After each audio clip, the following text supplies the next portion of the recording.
Is anybody in here? We're going to go for a drive. We're going to go for a drive. I'm going to lay out my thoughts to you guys. We're going to see what's going on here in the city firsthand. Okay. There's one thing you guys got to understand about the way these tyrants work is the Hegelian dialectic. Okay. And this is why it's hard to fight them, because you know they put you on the side where if you support one thing, you're going to give them power, you're going to give them authority, and if you oppose it, then they're going to leave you in ruins, right? It's a double-edged sword, okay? And we're walking on really thin ice here with this problem that's going on at the border. And I will totally acknowledge, okay, it is a problem. But it's not a problem that we created. It's a problem that the powers that be created, right? It looks like I'm still having problems with the camera, but anyways, let's go for a drive. Let's go for a drive. I'll turn the camera around. Looks like I've only got one of you in here. I'm sure it was pretty tough dealing with the audio and visual problems, audio and video problems. But let's go ahead and let's take a drive around El Paso tonight. Let's see what's going on here. Like I said earlier, man, it really is. It's a two-edged sword. Okay. Now, yes, we do definitely have a problem on our border. All right, I totally acknowledge that. I see the problem for what it is, okay? Our adversaries can get in very easily, and they can do a lot of harm to us, all right? But the threat, and when I'm talking about what's going on here at the border, I'm talking about just specifically El Paso. And why is that? Okay, why is that? Because the mayor of El Paso granted himself these emergency powers that can affect me and my family, all right? And that is why I am opposing that power grab, right? Because when you look at chapter 418, you look at the law. Chapter 418, it deals with declaring disasters in the state of Texas. The first thing you're supposed to do in order to actually declare a legitimate disaster is to designate the zone that the disaster occurred in or is expected to occur in. And Mayor Leeser did not do that. And so what that means is that he granted himself these emergency powers over the entire city. That is huge. That is huge. That is a very big threat to me and to my family, okay? That is why I'm out here in El Paso speaking about the issue in the manner that I am speaking about it, okay? So please forgive me for not towing the line at this moment, all right? Usually, I'm right there with you guys 100% on this issue. But because of the fact that Oscar Leeser has these tyrannical powers right now, I refuse to give him more legitimacy to have those powers, to maintain those powers. In the disaster declaration, he very clearly said that El Paso can implement, quote unquote, health measures. What do you mean by health measures? That term is very, very broad. And we just went through 3 years of them trying to force us to inject something into our bodies. Okay? So now he's got the authority to implement these quote unquote health measures, right?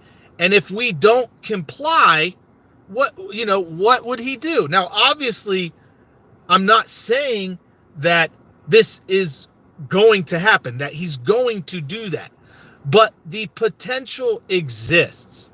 Okay? And that's why I'm down here speaking of this issue in the manner that I am, because the last thing I want to wake up and see is FEMA loading up my neighbors in those white buses that they're using for migrants today and taking them to the camp on Route 54, right? I don't want to see them doing that to my neighbors, right?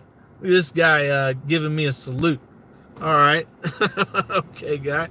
Anyways, so I hope you guys can see where I'm coming from, okay?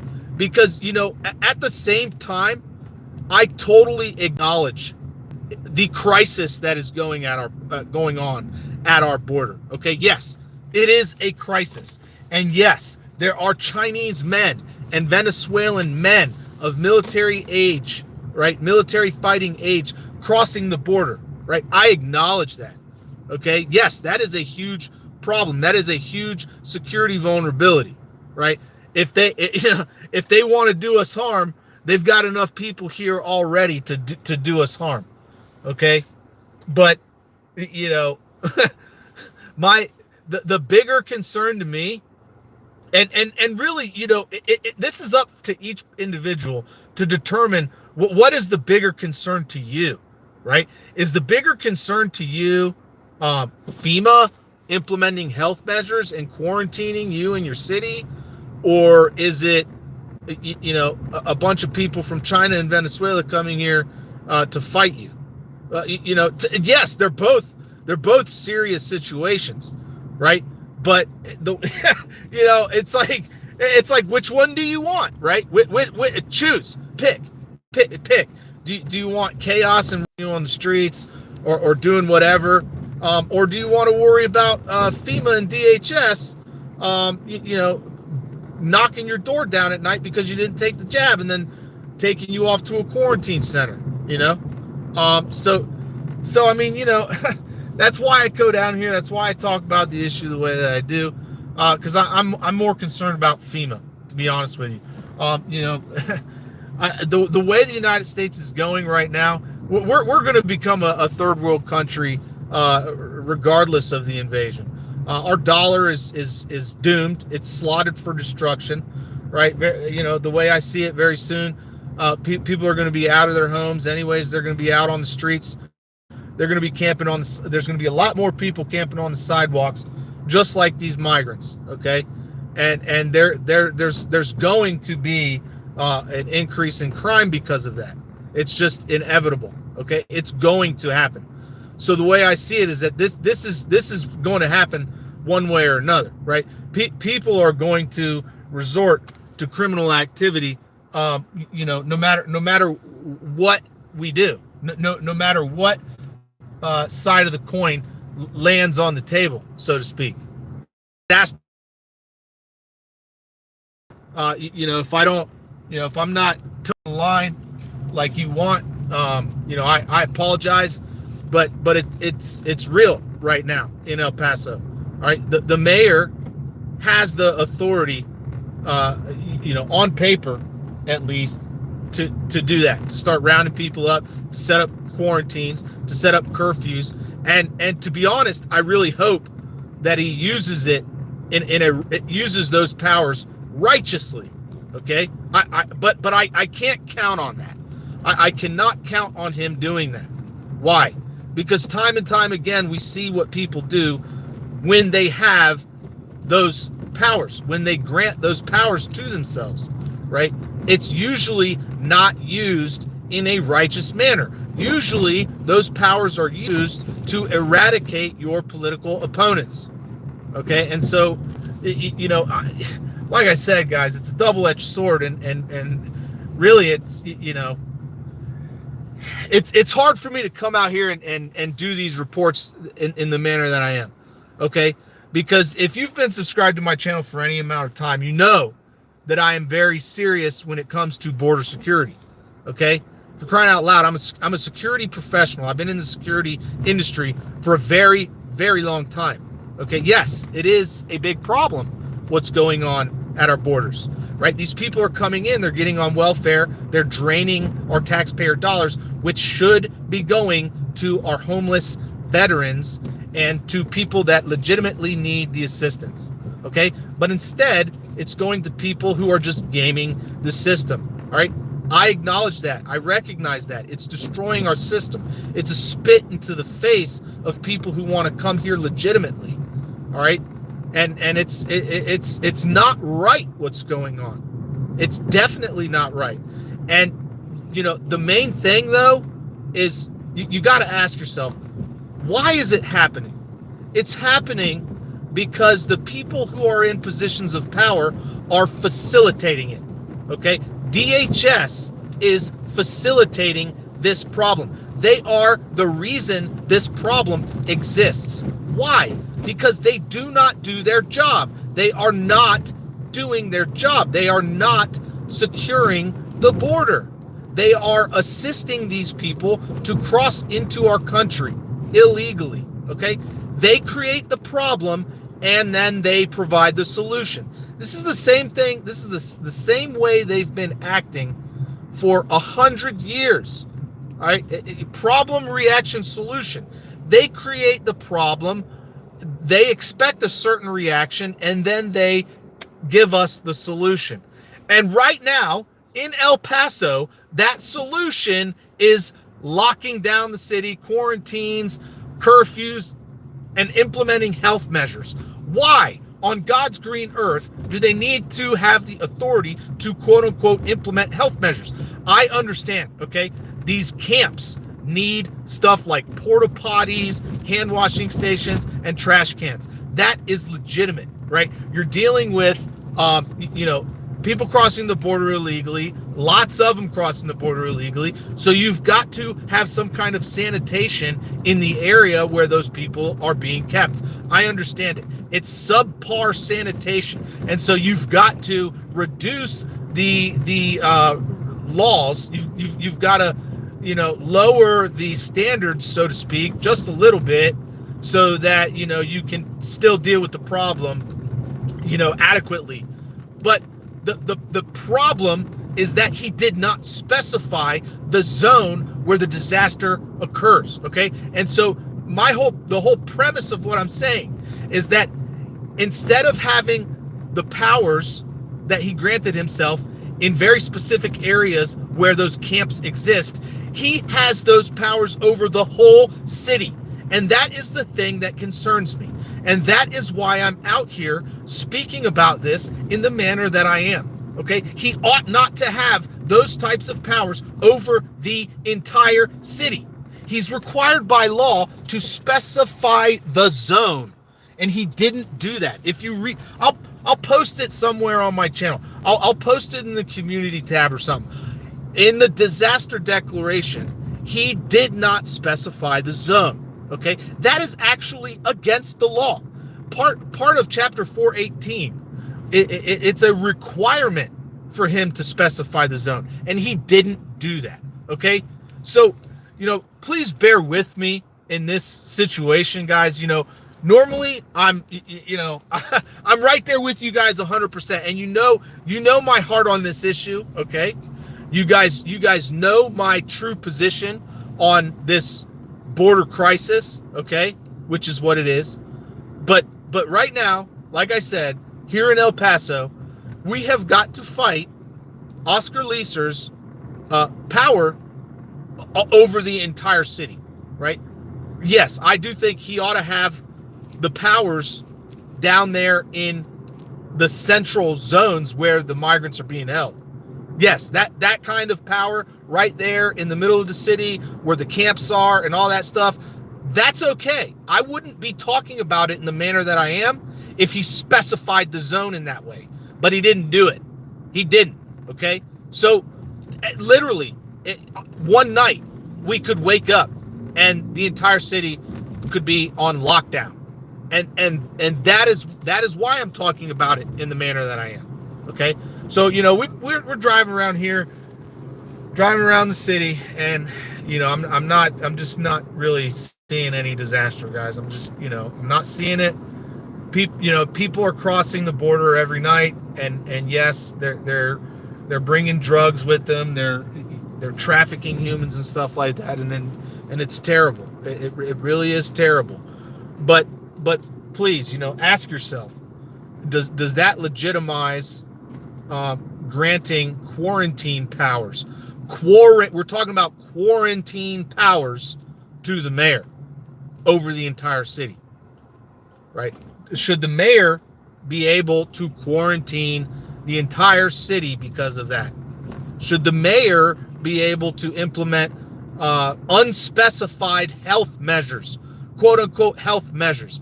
That term, that legal term, that it is very broad. It's very broad, guys. And what does he mean by health measures?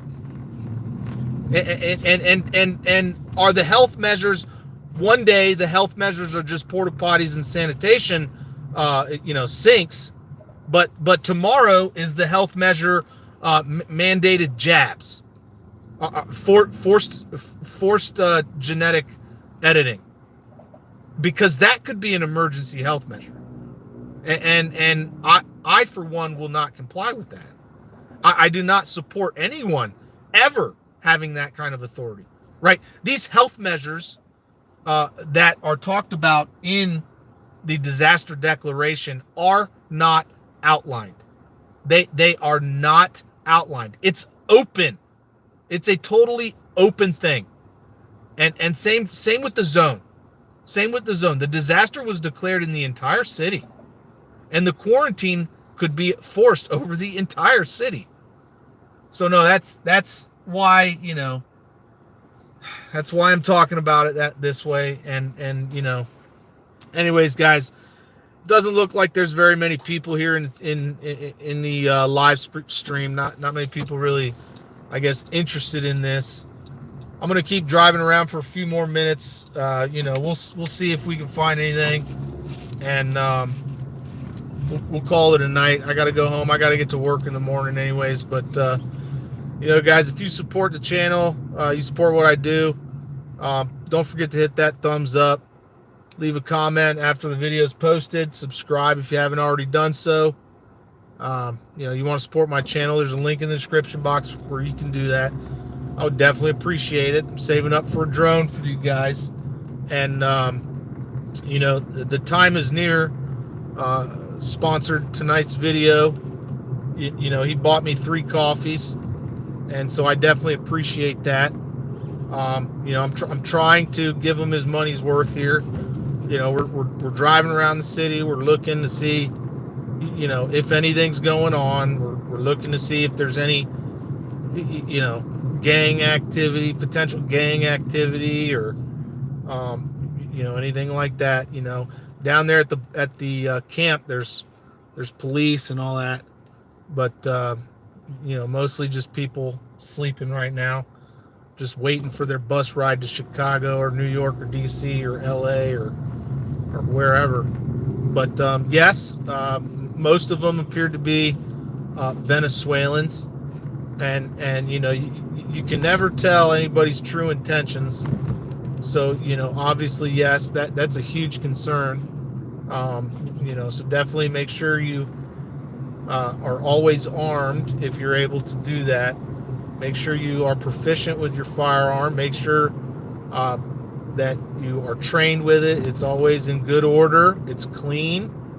All right. Make sure that you're accurate with it, and you have a good, quick draw. It's good to train on your draw.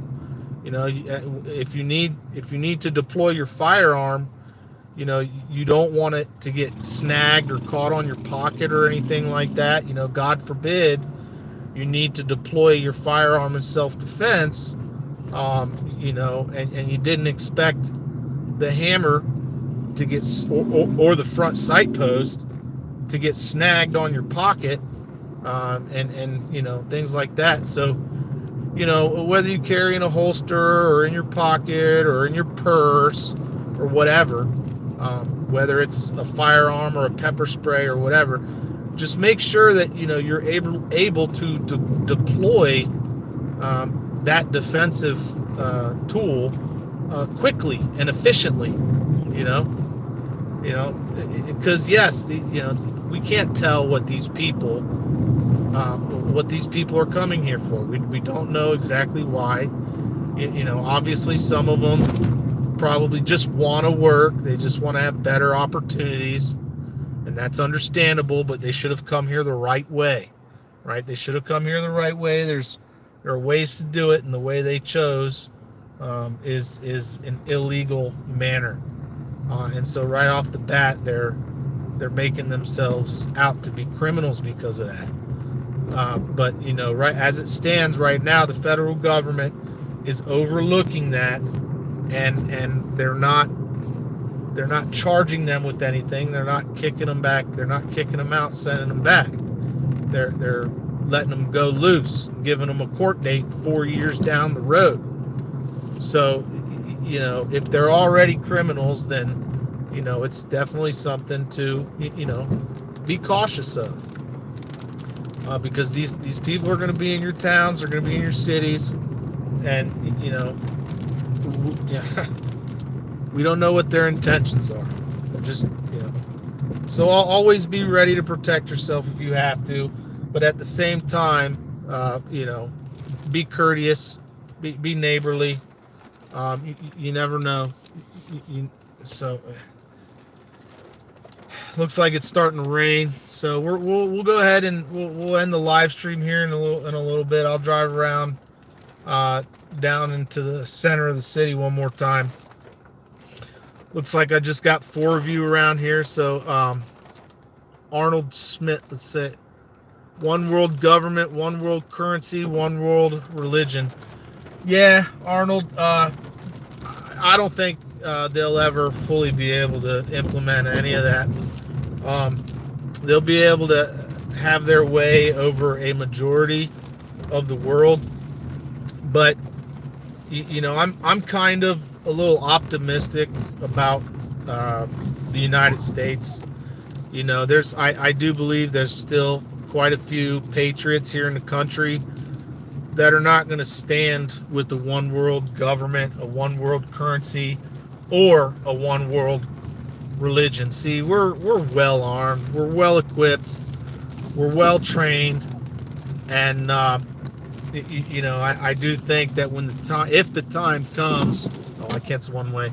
If the time comes, I do think the United States and the patriots will rise to the occasion and defend themselves, defend their family, and stand up against tyranny in any form, in any fashion. So I still have hope, Arnold. I hope you do too. And we'll keep trying to fight the good fight as best we can in the manner that we're able. Right now here in El Paso, I'm trying to stand against these quarantine powers over the whole city that the mayor granted himself, and like I said, it's a double-edged sword, because in order for me to do that, I've got to downplay the issue and delegitimize his power grab some way, and really I'm getting chewed out by I've lost a lot of subs because of it. Every day somebody's leaving a comment on my channel, calling me a sellout, or telling me that it's one way or the other, and they don't understand the reason that I'm going at it the way that I am. But we'll go down here. We'll go down here one more time to the migrant camp. If I can park. I'm on Kansas Street. Matter of fact, I think I'll turn right. If I can park, then I'll get out and we'll see. We'll get another view. But it is raining, so I might have to cut the stream. You know what? Let me see. Yeah, stand. I'll turn left down here, and I'll park where I did before. And we'll go ahead. Look, you are not a sellout, brother. You are. Let me see. You are reporting events from El Paso, Texas. Thanks, Arnold. Yes, I understand your optimism, but this is one step in that direction. Just be patient and watch these changes happen. Take care of yourself and your family. Yeah, that's what I'm trying to do in the best way that I can. Um, it's hard, juggling all these things at once, and trying the best I can with the resources that I got. Definitely appreciate you guys sticking with me through all this stuff. I really appreciate you guys. We're going to come up to Father Rom here in just a second, and we'll see. Let's see. Yep, here's Father Rom. So we'll see what the migrant camp looks like here at night. I hope what's his name is still here. The time is near. I think that's what his name was. That's the migrant camp. That's it right there. It's still raining. These guys think I'm at the stop sign, so they're waiting for me to turn. I'm gonna go ahead and read some of the comments real quick. Don't worry about what others say or think. Worry about what God thinks. Yeah, Arnold. Yeah, that's the main thing right there. And he is coming back, but before he comes back, there's going to be a lot of chaos. There will be a lot of death, a lot of fighting, a lot of destruction, and things like that. A lot of disease, and it's going to happen. He said it's going to happen, and there's nothing that's going to prevent it. No, emergency power declaration is going to stop it. No state of emergency declaration. None of that stuff. So just be ready for it as best you can, and like I said, always have enough water for you, for your family, things like that, because water is going to be the most important thing to square away, and that could be something that they use against you. If you don't have enough water, you can only last 3 days without water. So that's why I harp on it the way that I do. And there are many kinds of disasters that can destroy your water. Hurricanes, tornadoes, they can destroy your water. Train derailments, like what happened in Ohio, can destroy your water. Right? Having your car break down on a road trip, you might not have enough water, right? So just always have that squared away. But yeah, it's there's not a lot of people down here at the camp, and the people that are down here, they seem to just be huddling together and stuff. So anyways, guys, I think that's probably gonna do it for tonight. I don't know what else to say. Appreciate you guys sticking with me. If you guys have any questions before I cut the stream, I'm gonna go ahead and drive home and get to sleep. No problem, Mindy. Thanks for watching, guys. All I'm seeing right here are just people with blankets trying to get out of the rain. There's no prostitution. I don't see anybody shooting up. The kid that approached me from Venezuela today during the live stream seemed like he might have been high or something, but that's just typical with kids his age.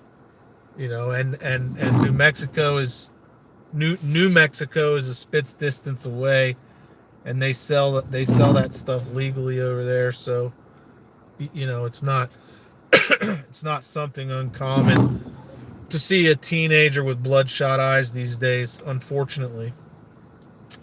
But I'm, you know, wasn't seeing any, you know, gang activity, wasn't seeing any serious stuff over there, and the police presence, you know, the police presence is here. Not right now, apparently. They're not here right now. I guess at nighttime they leave, but no kids at all. Didn't see any children down here at the camp at all. They if I'm not mistaken, they take them down to that camp at Route 54. So, all right, guys. Thanks for watching.